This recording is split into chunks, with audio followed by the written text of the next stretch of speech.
Both Elvis and Presley are boys.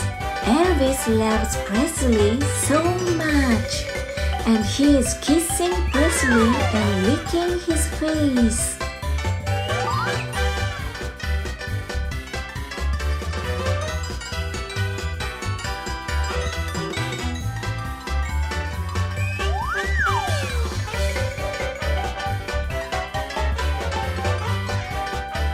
But Presley wants to chill out and says, "Stop it!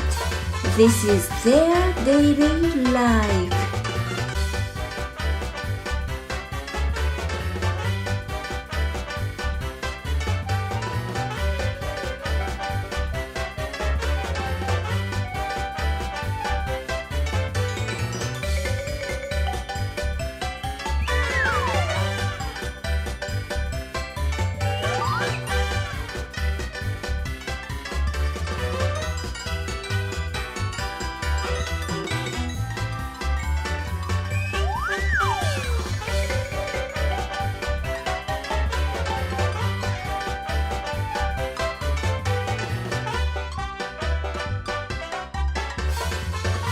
エルヴィスとプレスリーはどちらも男の子です。エルヴィスはプレスリーのことが大好きで、キスをしたり顔を舐めたりします。でもプレスリーはゆっくりしたくて、やめてよと言っています。これが2人の日常です。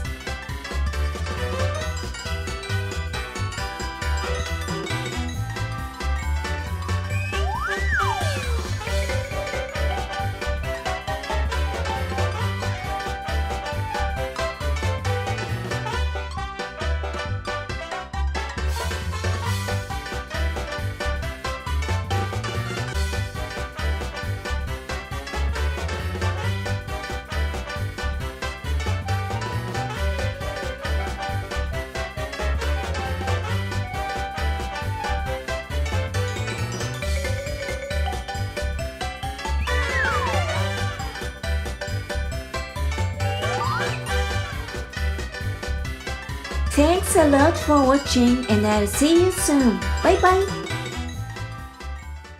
If you like this video, give me a thumbs up and subscribe. Thank you!